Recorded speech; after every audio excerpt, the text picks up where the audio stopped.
Hello, welcome to the Learn English Lab. Today's podcast, English Listening Practice podcast, topic name is 30 plus C1 level vocabulary environment. Imagine you're scrolling through the news, maybe reading about the latest climate summit, or perhaps you're just, trying to make a better choice at the supermarket. You keep bumping into terms like carbon neutral, microplastics, or ecological balance. They pop up everywhere, and these aren't just buzzwords, are they? They're really the linguistic bedrock for getting our heads around some of the biggest challenges and, well, some pretty ingenious solutions of our time. So our mission today is to really equip you with that linguistic power. We're going to take a proper deep dive into over 30 C1 level vocabulary words, all related to environmental issues. And this isn't just about, learning definitions off by heart. It's about giving you the tools to talk about complex ideas, things like sustainability, ecology with real confidence and precision. Think of it like a shortcut, maybe.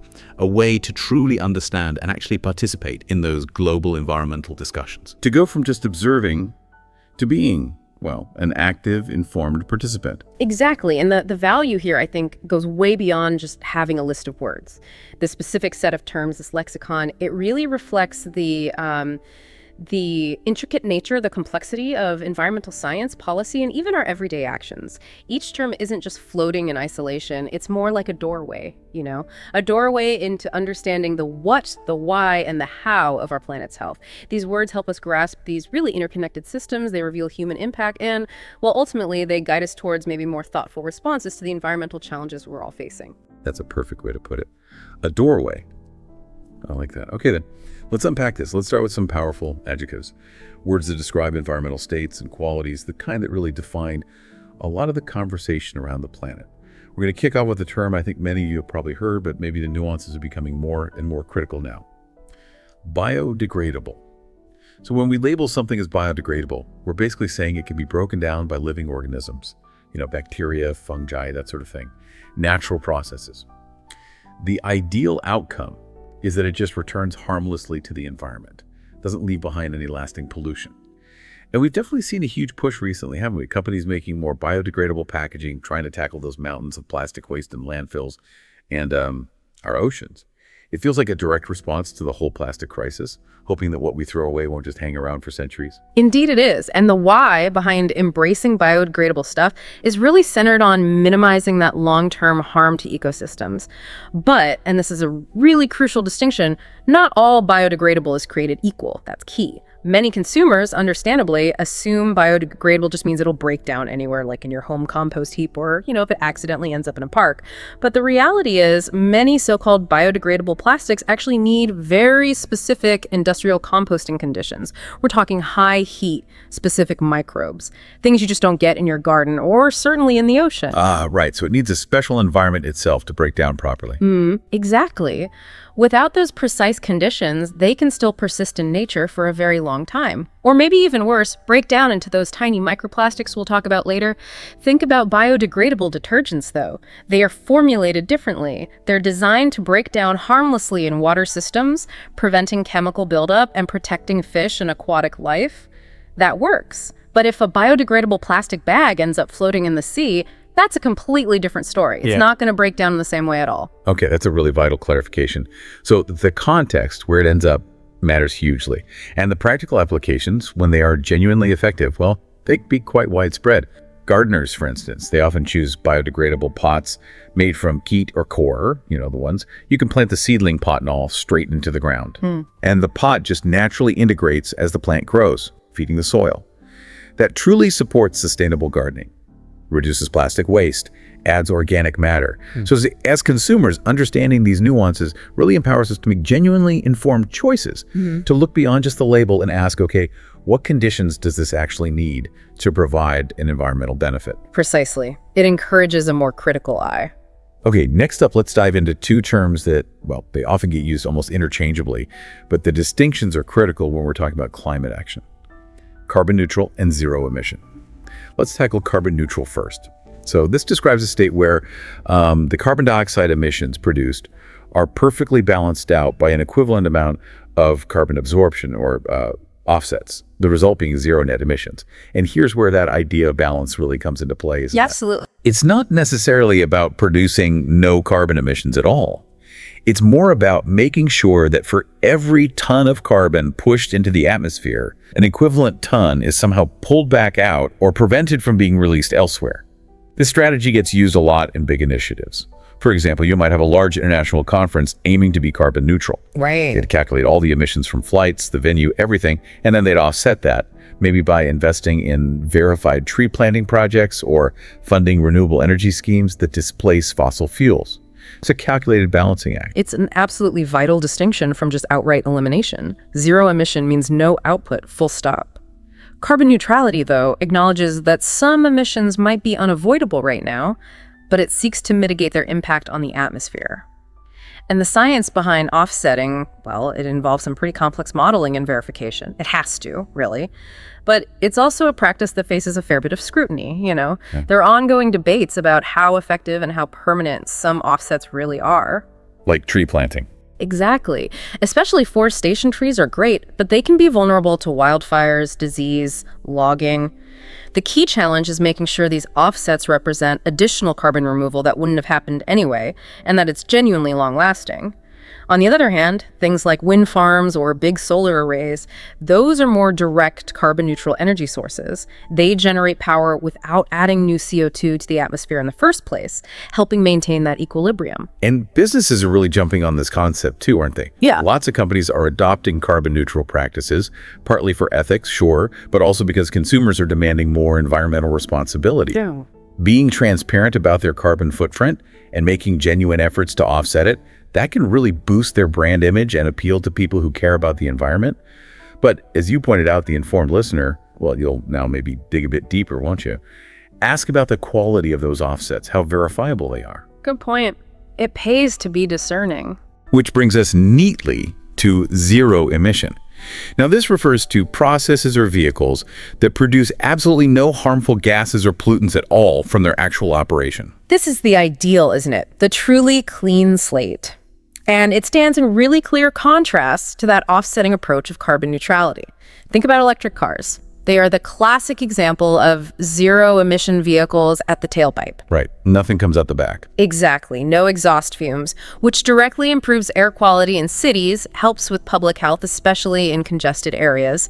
However, and this is a critical nuance for our listeners to really grasp for a truly holistic picture, we have to look at the upstream emissions. Meaning where the electricity comes from. Precisely. That electricity has to be generated somewhere. And if it's coming from burning coal or gas, then the overall life cycle emissions of that electric vehicle aren't truly zero. So zero emission operation, fantastic.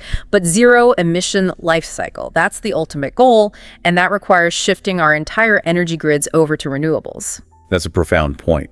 The source of the energy really dictates the overall footprint, doesn't it? Mm-hmm. But still, the direct impact on cities and health from things operating with zero emissions is still pretty significant. Oh, absolutely. We see governments around the world incentivizing zero-emission factories, pushing for manufacturing that releases no pollutants into the local air. That's a crucial step, surely, in tackling industrial contributions to both climate change and local air quality problems. It encourages a fundamental shift towards inherently cleaner ways of making things. Definitely. So when you hear zero emission, recognize the real benefits for healthier cities, healthier lungs, but also, as you say, keep that broader energy context in mind. Well put. Okay, let's pivot now. Let's talk about something more raw. In fact, quite literally, crude. This term just describes a substance in its raw, unprocessed form. We hear it most often referring to natural resources like oil, crude oil. And it instantly shifts our focus to the dangers, doesn't it? The phrase crude oil spill immediately brings up those awful images of environmental devastation. Unrefined petroleum spills, they pose these severe threats to marine life because of all the toxic components just sitting there in their natural, unrefined state. Mm-hmm. It's a really stark, visceral reminder of the huge harm that these resources can cause when they're mishandled right at the start. It's a fascinating paradox, isn't it? Crude materials, they're absolutely essential for our modern industrial world, yet they're incredibly damaging in their raw state if things go wrong or they're extracted carelessly. And it goes beyond the immediate disaster of a spill. The very act of extracting crude resources, whether it's oil, raw minerals, even unprocessed timber, that often leads directly to widespread habitat destruction. Before it's even refined. Long before. Mining operations might clear huge areas of land. Oil drilling can disrupt really sensitive marine ecosystems just by being there.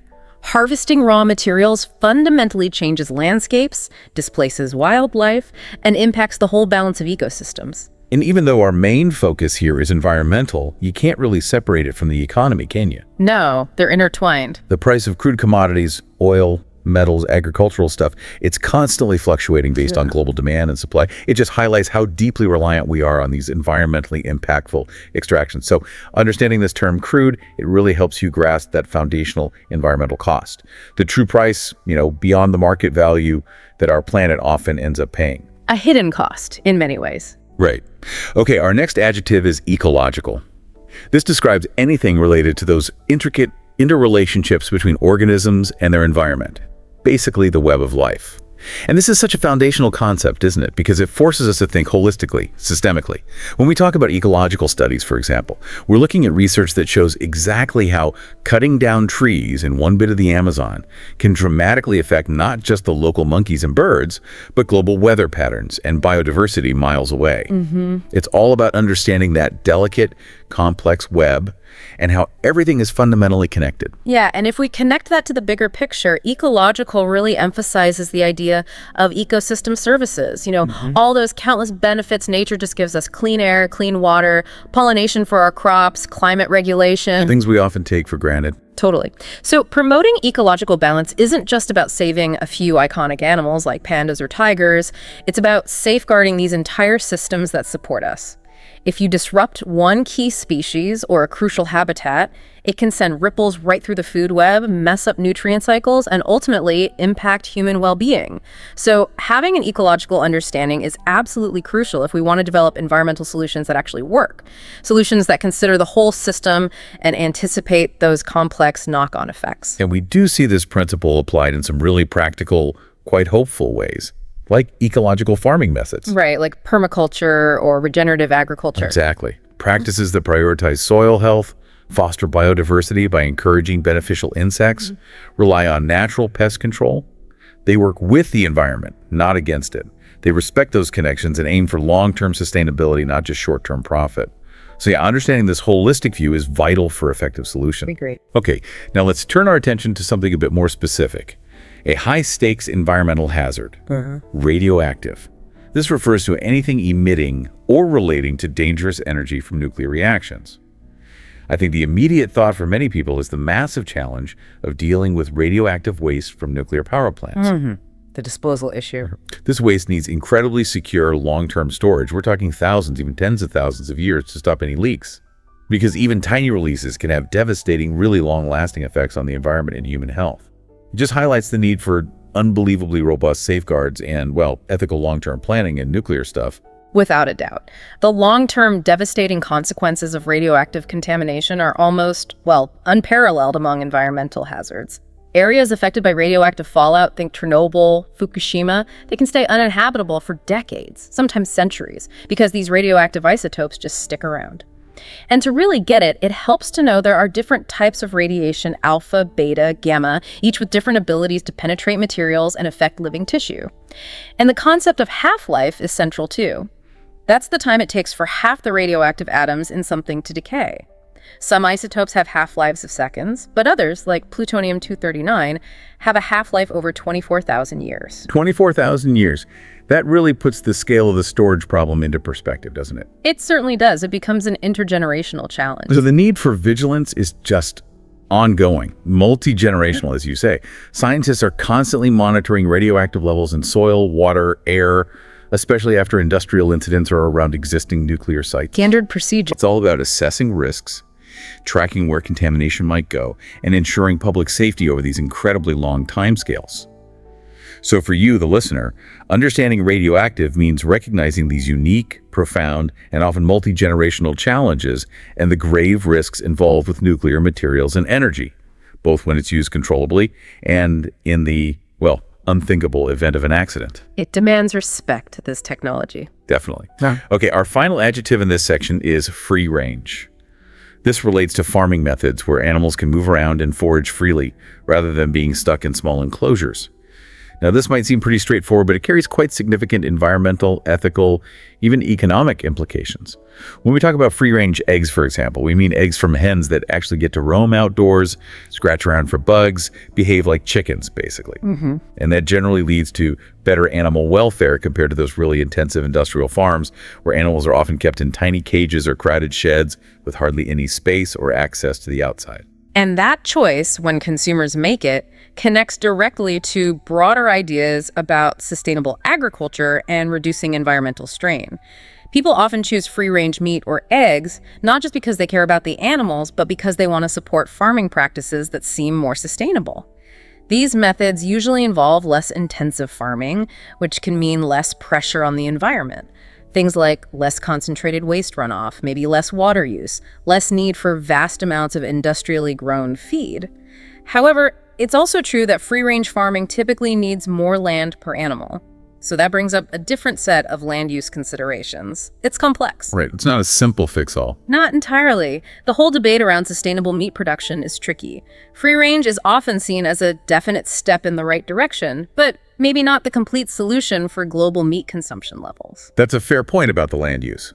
But beyond the individual animal, some free-range farms can integrate better with the natural landscape, can't they?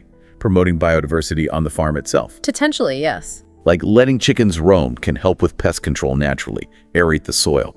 That integration can lead to better overall ecosystem health, connecting farming directly to wider environmental benefits. So by understanding this term, free range, you can see how your choices as a consumer can directly push for more environmentally friendly farming, supporting systems that are maybe better for both the animals and the wider environment. It gives consumers agency, for sure. Okay. We've looked at some key adjectives describing environmental states. Now let's shift gears to verbs, the actions, the processes that really define how we interact with the environment, both the good and the bad. We'll start by grouping a few terms related to waste and harm. To contaminate, to dump, and the result, pollutant. Let's begin with to contaminate. This verb is just absolutely central to understanding pollution. It means making a substance or a place dirty or harmful by adding dangerous stuff to it. Think about the stark reality of industrial runoff, that toxic liquid flowing out of a factory pipe. It can easily contaminate groundwater, making it unsafe to drink, threaten the health of whole communities, sometimes for generations. It's a very direct action with potentially devastating consequences. And contamination, crucially, isn't limited to just one pathway. It can happen through water, soil, and air, each with widespread and often cascading effects. Improper waste disposal, for example, can contaminate huge areas of soil. You get heavy metals, chemicals, pathogens leaching in, affecting crop yields, degrading the land, and even potentially entering the food chain. So it gets into our food. It can, yeah. And similarly, airborne pollutants, they don't just hang around where they're released. They can travel really long distances, contaminate the atmosphere, and lead to things like acid rain. Acid rain then damages forests, makes lakes acidic, even corrodes buildings, often far, far away from the original pollution source. And there's also the concept of biomagnification. That's where contaminants get more and more concentrated as they move up the food chain, eventually hitting top predators, including us humans. Wow. That really highlights the interconnectedness, doesn't it? How one act of contamination somewhere can spread and have these massive, far-reaching negative effects. Which leads us nicely, or perhaps not so nicely, to dump. This is the negative counterpart to proper disposal. It means getting rid of waste in an unorganized, often illegal way. Yeah, this is almost always about irresponsible behavior, isn't it? With serious consequences. Companies that illegally dump toxic chemicals, for instance, they're bypassing all the environmental rules, and they often face huge fines and serious legal trouble for those environmental violations. Yeah, they should. It's a deliberate act of polluting, often just to cut costs, but it leads to devastating ecological damage. And this really brings up the whole issue of legal frameworks and, importantly, the enforcement needed to stop this kind of damage. Because illegal dumping takes many forms. Sometimes it's individuals, maybe unknowingly, dumping old electronics in the regular trash. They might not realize those things contain hazardous stuff like lead, mercury, cadmium. Right, heavy metals. Exactly, and those then leach into the ground at landfills, polluting soil and groundwater.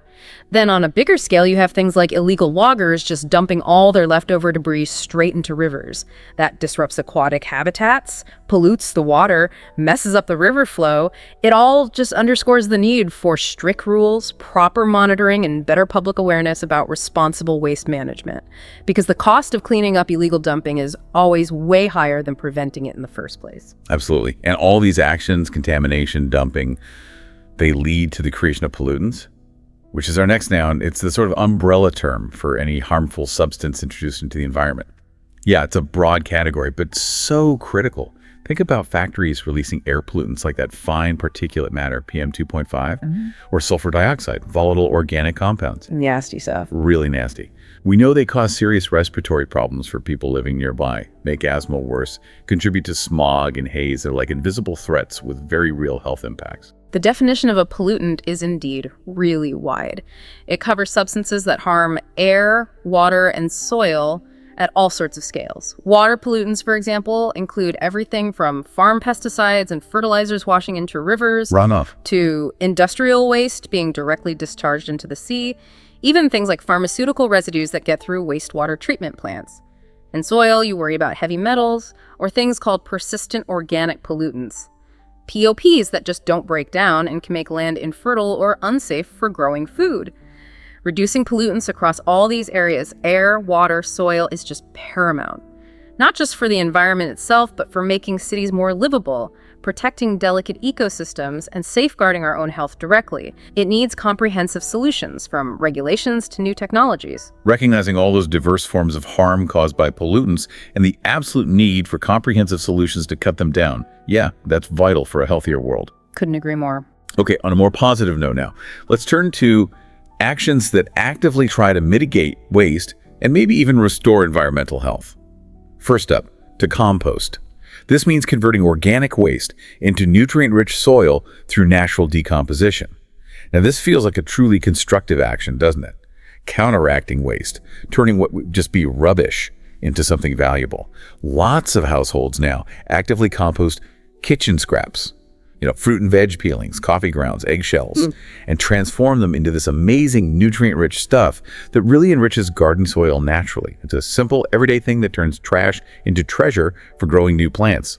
Closes the loop. It really does, and composting offers huge benefits, both for soil health and for reducing waste going to landfill. It's a clear, sustainable alternative.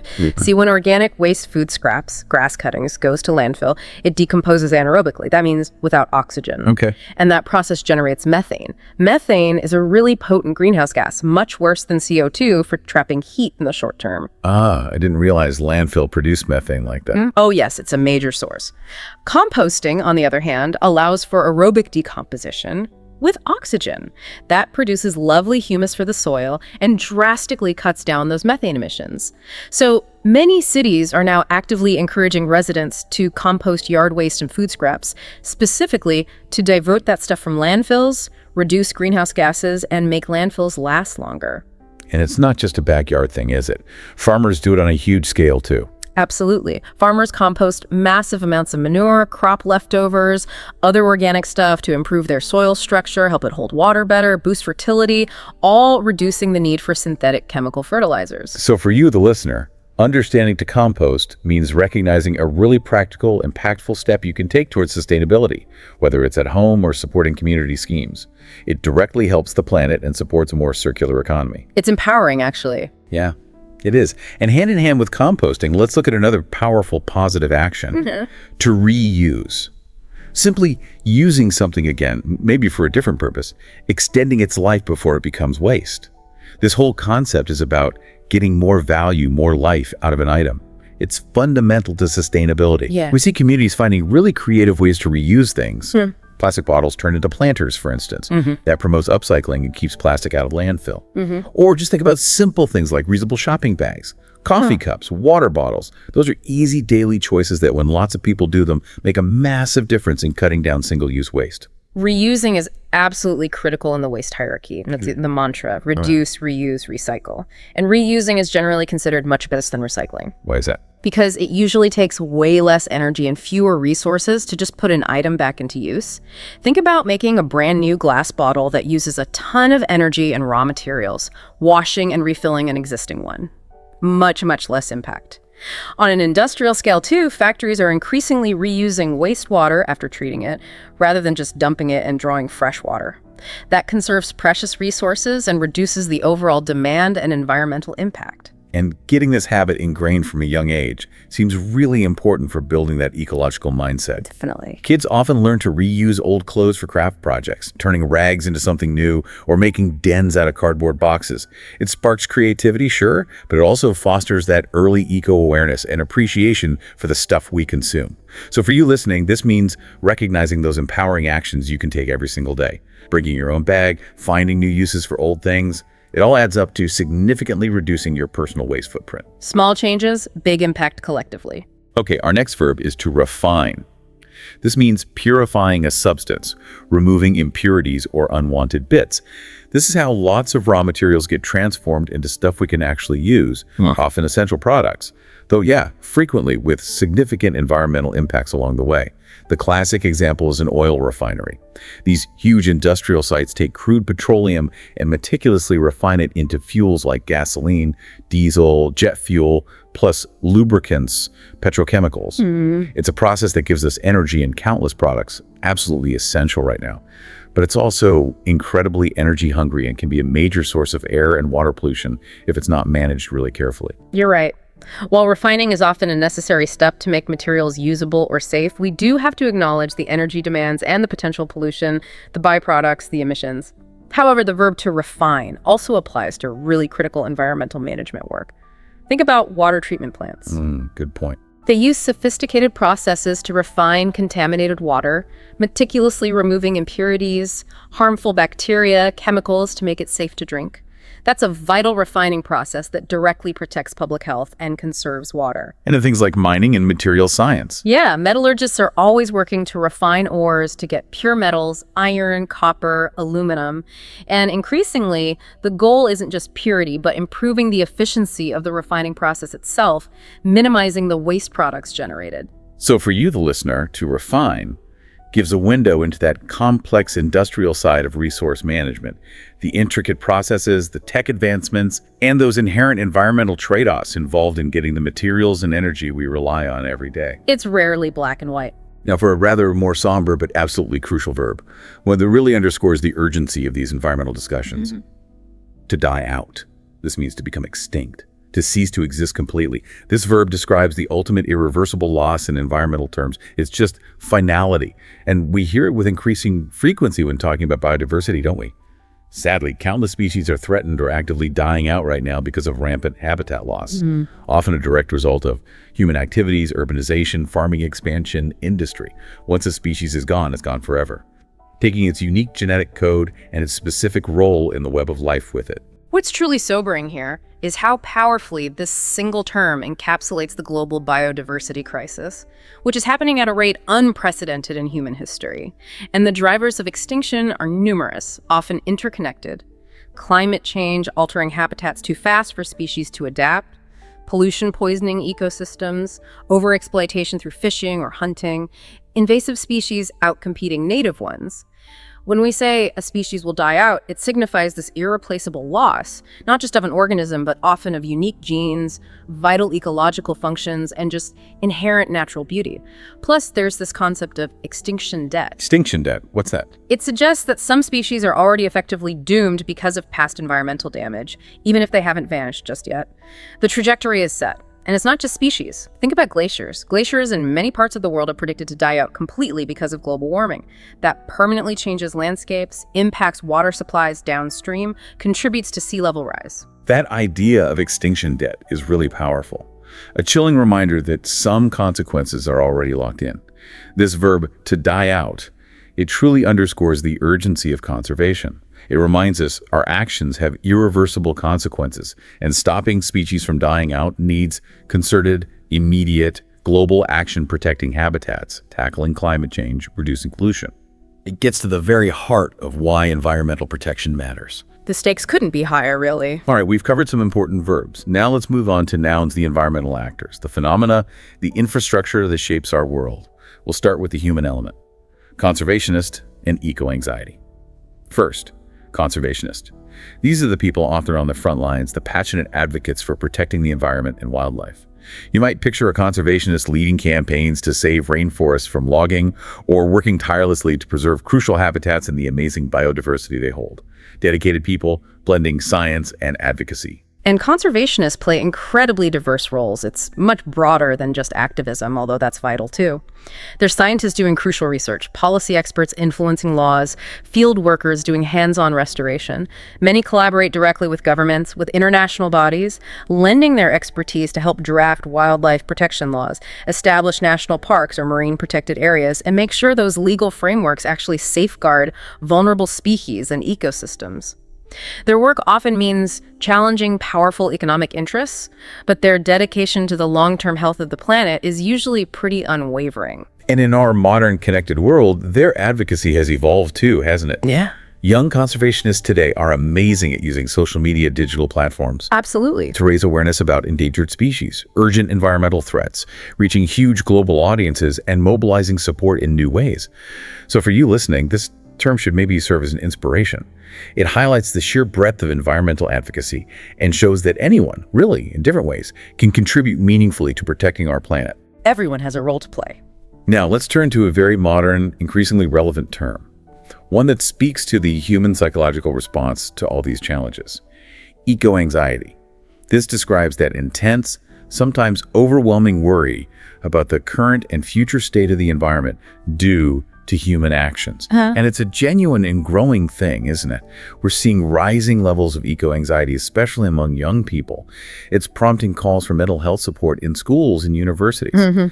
Young people particularly are grappling with the enormous weight of these concerns: climate change, extinction, pollution. It leads to very real psychological distress, feelings of helplessness, sometimes even grief for the planet. And this raises a really critical question. How can individuals, how can society cope effectively with such overwhelming concerns? Therapists are increasingly recognizing and addressing eco-anxiety. Often they encourage taking actionable steps. I'm doing something positive. Exactly, like volunteering for an environmental group, getting involved in a local sustainability project, even just spending more time connecting with nature. These actions can help transform that feeling of helplessness into a sense of agency, of empowerment. It reduces the passive burden of worry. But it's also true that the constant media coverage of disasters and grim scientific forecasts, while necessary, can unfortunately exacerbate eco-anxiety, especially in communities already feeling the direct impacts of climate change. It highlights the psychological toll of information overload. It's so important to validate those feelings, isn't it? To acknowledge that it's okay to feel anxious about climate change and then find constructive ways to channel that concern. Understanding eco-anxiety means recognizing its impact on well-being and finding ways, personally and collectively, to turn that apprehension into proactive engagement. Finding hope through action, perhaps. Yeah, exactly. Okay, our next set of terms focuses on the practicalities and infrastructure around waste and transport. Disposal, dumper, and tanker.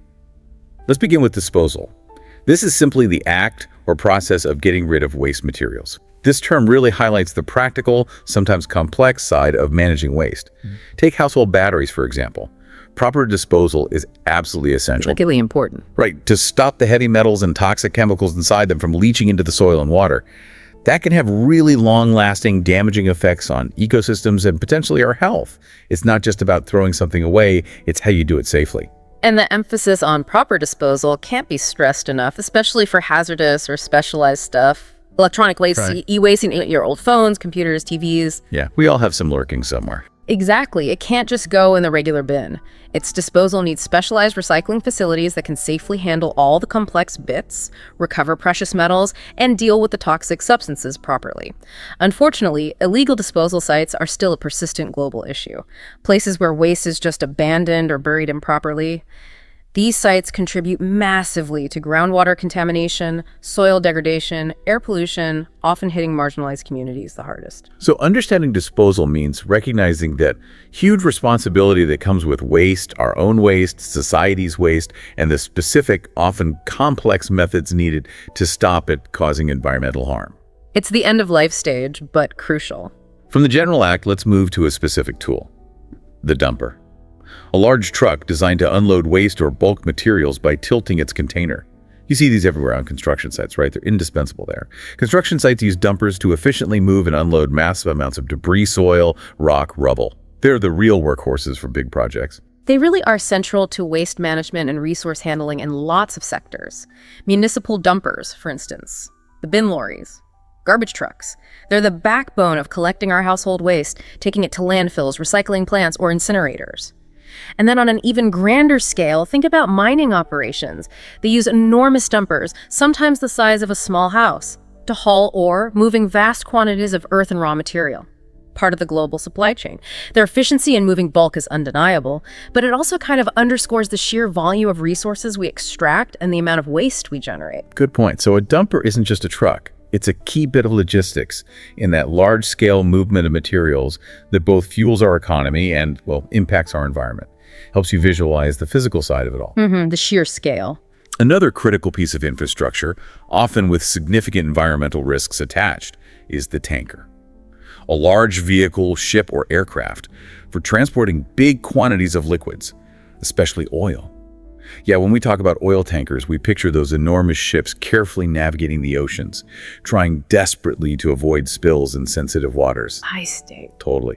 The potential environmental disaster from just one tanker spill, think Exxon Valdez Deepwater Horizon, is immense. It demands incredible precision, constant vigilance, robust safety protocols, things like double hulls on ships to try and mitigate those risks. The risks involved in transporting hazardous liquids, especially across oceans, are substantial. And it's not just oil. Chemical tankers carry all sorts of industrial fluids, each with its own specific risks if there's an accident. But tankers are also absolutely vital for our modern economy. Road tankers are constantly delivering gasoline and diesel to fuel stations everywhere. And even specialized aerial tankers play a role. They're designed to drop water or fire retardant on wildfires, a crucial tool in fighting those escalating disasters. I haven't thought of aerial tankers. So it shows that dual nature, again, technology that enables progress, but also poses significant environmental risks if it's not managed with extreme care and foresight. Yeah, that term powerfully illustrates that balancing act, doesn't it, between necessity and precaution. Constant tension. Our next group of terms dives into threats facing forests and ecosystems: logging, wildfire, and the resulting toll. Let's start with logging. Simply put, the activity of cutting down trees for timber or wood products. This is a very direct, often very visible human impact on forests. Unsustainable logging, where trees are cut down faster than they can regrow, or where whole ancient forests are cleared, that poses a severe threat to biodiversity.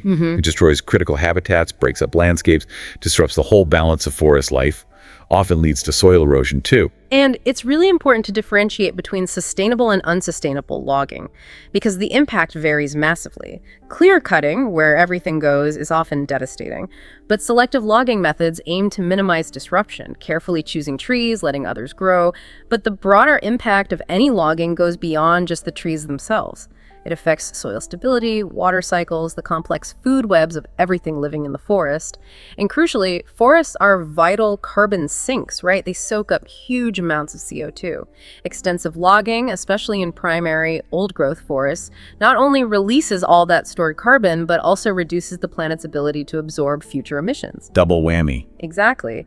And then you have illegal logging, which fuels black markets, ignores environmental rules, and just causes widespread, uncontrolled habitat loss with zero oversight. So this term logging really encapsulates that delicate balance between using resources and preserving ecosystems, highlights the choices we make in managing forests, and the profound long-term consequences for climate and biodiversity. Choices with global repercussions. Speaking of escalating threats to forests, let's discuss wildfire. A large, uncontrolled fire spreading rapidly through vegetation, often fueled by dry conditions.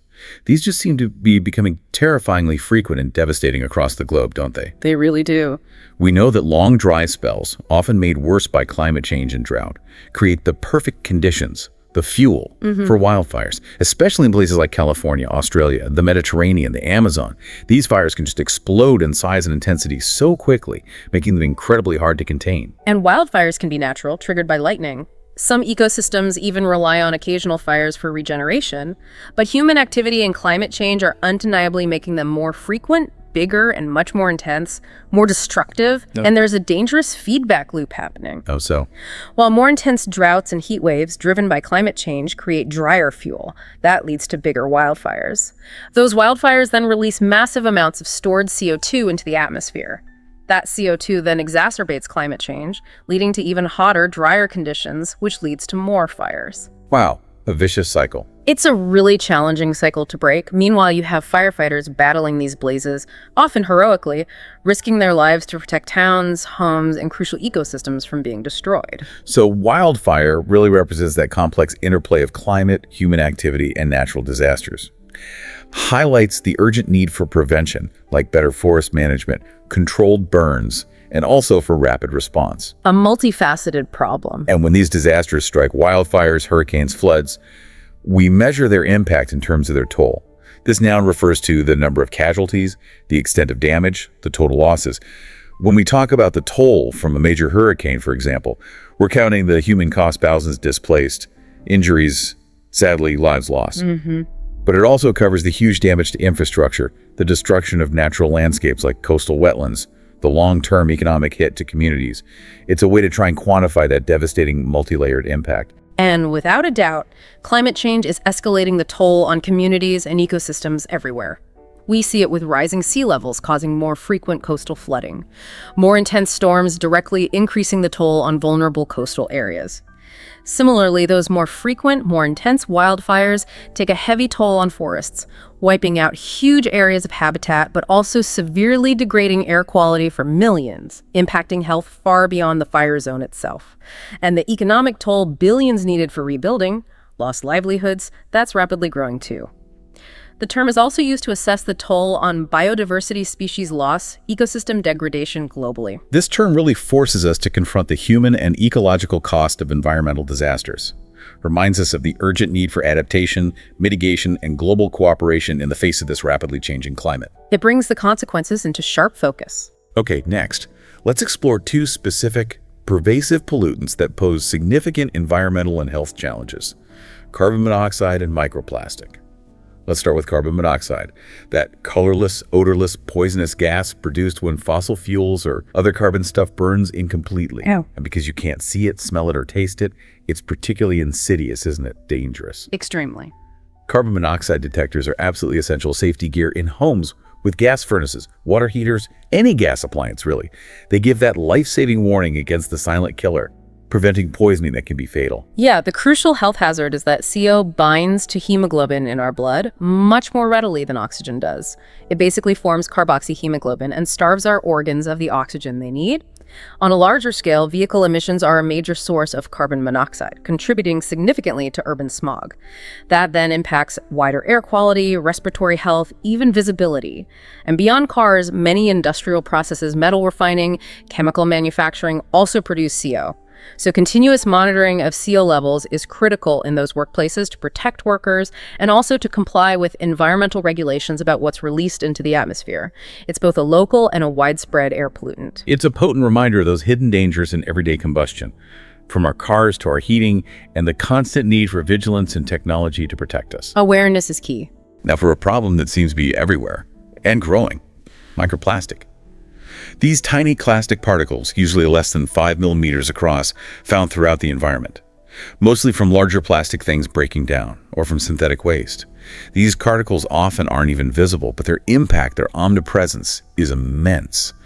Microplastics are accumulating right through our oceans, surface to seabed. And worryingly, they're getting into the food chain at every level, affecting everything from plankton to whales, and eventually through seafood, potentially impacting human health too. They really are everywhere. It's fascinating in a disturbing way how these tiny, often invisible particles have such massive, far-reaching global implications.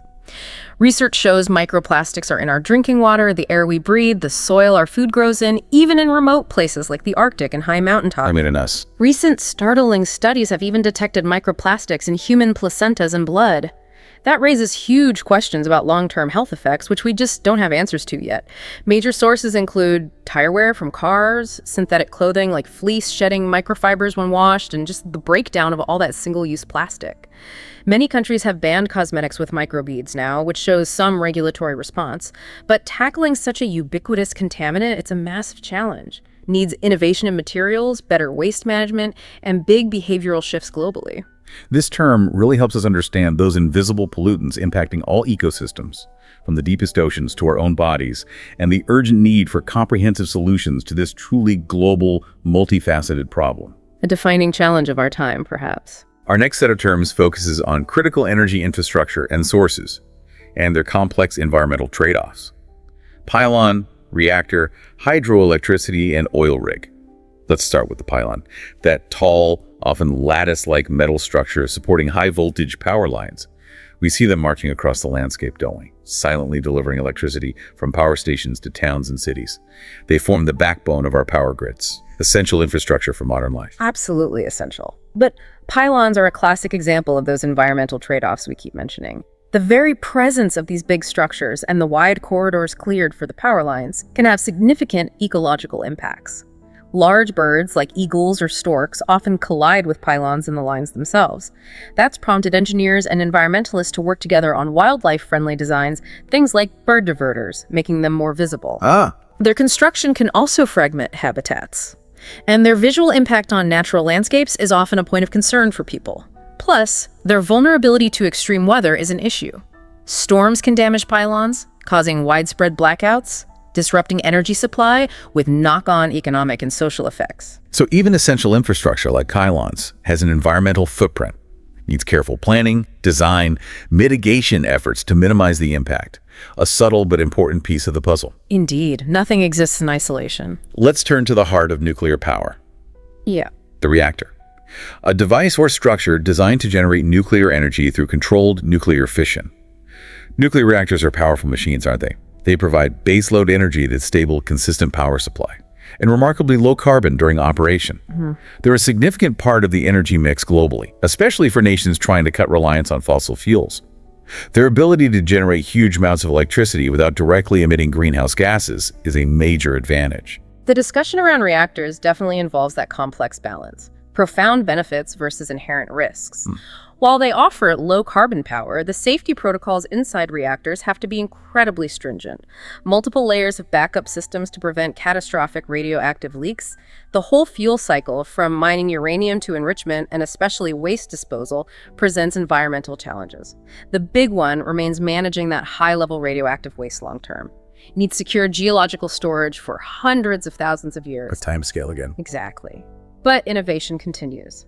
There are advanced reactor designs being developed. Small modular reactors, SMRs, reactors using thorium fuel promising better safety, more efficient fuel use, maybe less waste, constantly pushing the technology.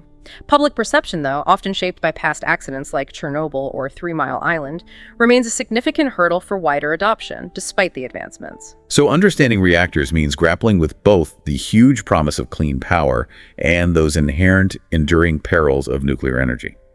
Reliable, low-carbon electricity balanced against immense responsibilities for safety, security, and that multi-generational waste management. A weighty trade-off. They're a major renewable energy source. Hydroelectricity. Electricity generated from the power of flowing water, usually harnessed behind a dam. Hydro dams are iconic structures worldwide, aren't they? Harnessing the immense power of rivers to create clean, renewable energy. They've been a cornerstone of energy strategies for decades in many countries, providing reliable, often dispatchable power, meaning you can turn it up or down quickly to meet demand. Hydroelectricity certainly has big advantages. Renewable, negligible carbon emissions during operation. But there are substantial environmental trade-offs, especially with large-scale dams. While providing clean energy, building a large dam dramatically alters the river ecosystem. It can block fish migration routes, think salmon disrupting breeding cycles. Right, fish ladders try to help with that. They try, yes, with varying success. Dams also change sediment flow, which can affect downstream deltas and coastal erosion, and they turn free-flowing rivers into reservoirs. Those reservoirs flood large areas of land, displacing communities, destroying terrestrial habitats. And some studies even suggest methane emissions from decaying vegetation in reservoirs, especially in the tropics, can be a significant greenhouse gas source. Methane again. It pops up a lot. Despite these issues, many countries still invest heavily in hydro as a key way to reduce fossil fuel dependence, often trying to balance energy needs with mitigating the ecological impacts. This term really highlights the nuanced environmental impacts of even supposedly green energy sources. shows that every solution needs careful thought about its wider ecological footprint, integrated planning. No silver bullets in energy. Finally, in this infrastructure section, the oil rig, a large, complex structure for drilling oil from underground or underwater reserves. Oil rigs are just iconic, often massive structures synonymous with the fossil fuel industry. Offshore rigs especially operate in incredibly tough marine environments. They face constant risks from storms, equipment failure, potential leaks or blowouts. High-risk environments. And as we discussed with crude oil, any incident on a rig can lead to devastating environmental consequences for those delicate marine ecosystems, threatening wildlife and livelihoods. These structures really highlight the significant environmental risks tied to fossil fuel extraction, particularly deep-sea drilling. Beyond catastrophic spills, the routine operation of rigs can disrupt habitats through seismic surveys for exploration, noise pollution underwater, discharge of drilling muds. Extracting hydrocarbons from deep down also carries geological risks. Workers on rigs are constantly monitoring for hazards, following strict safety rules, because even small incidents can have big environmental knock-on effects. And looking ahead, decommissioning old oil rigs, that's a complex, very expensive process. Increasingly involves expensive ecosystem restoration efforts to try and repair the environmental footprint left behind. A huge challenge as the world, hopefully, transitions away from fossil fuels. The oil rig really stands as a powerful symbol of that complex, often controversial role of fossil fuel extraction, balancing energy demand with severe, long-lasting environmental risks. A symbol of an era, perhaps? Our final set of terms offers a glimpse into environmental success stories, powerful solutions, and crucial agricultural tools. Ozone layer, solar cell, sanctuary, herbicide, and rot. Let's begin with the ozone layer. That critical layer up in the stratosphere that blocks most of the sun's harmful ultraviolet radiation from reaching us. It's incredible to think the depletion of the ozone layer was once a major global crisis, wasn't it? Threatening huge increases in skin cancer, ecological damage. A terrifying prospect. And that crisis was largely tackled by that monumental international agreement, the Montreal Protocol, banning CFC's chlorofluorocarbons. It stands as such a powerful, hopeful example of successful global cooperation on an environmental issue. If we connect that to the bigger picture, the ozone layer is just fundamental for life on Earth as we know it. It's our planet's natural sunscreen, basically. Absorbing the majority of the most damaging UV radiation, especially UVB and UVC, stuff that causes skin cancer, cataracts, immune system problems in us, and harms plants and marine life too. Continuous monitoring helps scientists track its recovery and predict risks. And the successful recovery, mainly by phasing out those ozone-depleting chemicals, truly shows that effective science combined with decisive international policy can solve global environmental problems. It proves it's possible when the world works together. It's a genuinely powerful, hopeful example. A template, maybe, for tackling climate change today. One can hope. Another symbol of innovation and renewable solutions is the solar cell, a device that directly converts sunlight into electricity using the photovoltaic effect. These little marvels are becoming almost ubiquitous now, aren't they? From those vast solar farms you see in deserts, turning sunlight into power on a massive scale, to the tiny solar cells on satellites powering space missions, silently and cleanly, far from any grid. They're literally powering our exploration of the cosmos and decentralizing energy production back here on Earth. And the accessibility and efficiency of solar cells just keep improving. They're making a real impact on energy bills for households, putting panels on their roofs. That decentralizes power generation, cuts reliance on fossil fuel grids, gives people more energy independence, and significant tech advances are improving efficiency even in cloudy places or low light. That promises broader adoption globally, less need for fossil fuels. Now, the manufacturing can be energy intensive, involve certain rare materials, that's true, but their long operational lifespan, 25, 30 years with almost zero emissions, makes them a cornerstone of the energy transition. This term really represents that personal and global potential of harnessing solar power, providing increasingly efficient, accessible, clean energy solutions that empower individuals and nations alike. A bright spot, literally. Next, let's talk about sanctuary. A protected area specifically set aside for wildlife to live safely, away from human threats and environmental dangers. Sanctuaries feel like real beacons of hope for wildlife conservation, don't they? Bird sanctuaries, for instance, provide vital nesting grounds, safe stopover points during migration. Crucial havens. Right, offering a haven free from human interference, letting vulnerable bird populations rest, breed, thrive without being disturbed. Vital, safe zones in our increasingly developed world. And sanctuaries play a really multifaceted role in biodiversity conservation. It's not just about protection, but often involves habitat restoration and rehabilitating injured animals, too. Marine sanctuaries, for example, often ban fishing and other damaging activities to allow stressed coral reefs to recover, fish populations to bounce back, whole underwater ecosystems to regain balance. On land, wildlife sanctuaries are often involved in rewilding, reintroducing native species, restoring natural processes, and many provide a critical service rehabilitating injured or orphaned animals, nursing them back to health before releasing them, directly aiding recovery and resilience. So understanding sanctuaries means recognizing those tangible, dedicated efforts being made to protect endangered species and fragile ecosystems, giving wildlife a fighting chance in a world increasingly dominated by humans. Preserving biodiversity for the future? Now, let's consider a common agricultural tool, but one with significant environmental implications. Herbicide, a chemical used to kill unwanted plants, often just called weed killer. Okay. It's a really widespread tool in farming, isn't it? Farmers often apply herbicides to control invasive species or weeds that compete with their crops. It can significantly protect yield, ensure greater food production, but yeah, it's a tool with clear, often controversial environmental implications. Needs careful management. This term really highlights a key difference between conventional farming and organic methods. Organic farms specifically avoid synthetic herbicides. They prioritize soil health, biodiversity, natural processes, instead using things like cover crops, crop rotation, maybe manual weeding. The downside of conventional herbicide use is often the runoff. These chemicals can wash off fields into nearby streams, rivers, lakes, harming aquatic life, changing ecosystems, potentially affecting drinking water sources. Right. Plus, the continuous widespread use of certain herbicides can lead to herbicide-resistant superweeds developing. That creates a kind of treadmill effect, needing stronger chemicals, creating more ecological challenges. It's a definite trade-off between maximizing yields right now and maintaining broader environmental health long-term. So understanding herbicide helps you grasp those complex trade-offs in modern food production and its impact on environmental and human health. Makes you more aware of the choices behind where your food comes from, how it's grown. Informed choices are powerful. Finally, let's discuss a fundamental natural process: rot. The process of decay or decomposition of organic matter through natural biological processes. Rot is often beneficial, isn't it? Essential even in nature. Think about fallen leaves in a forest, dead trees, animal remains. They contribute to soil rot. Microorganisms break them down, returning vital nutrients to the soil, feeding the next generation of plants. It's a crucial part of that natural cycle of renewal. Rot definitely has that dual nature. Hugely beneficial in natural cycles, yes. But it becomes problematic in human waste management when it's mishandled. We mentioned methane from landfills earlier. That comes from organic stuff like food waste undergoing anaerobic rot decomposition without oxygen in the landfill. Right, the bad kind of rot. Exactly. It's inefficient for nutrient cycling and, critically, produces that potent greenhouse gas, methane, contributing to climate change.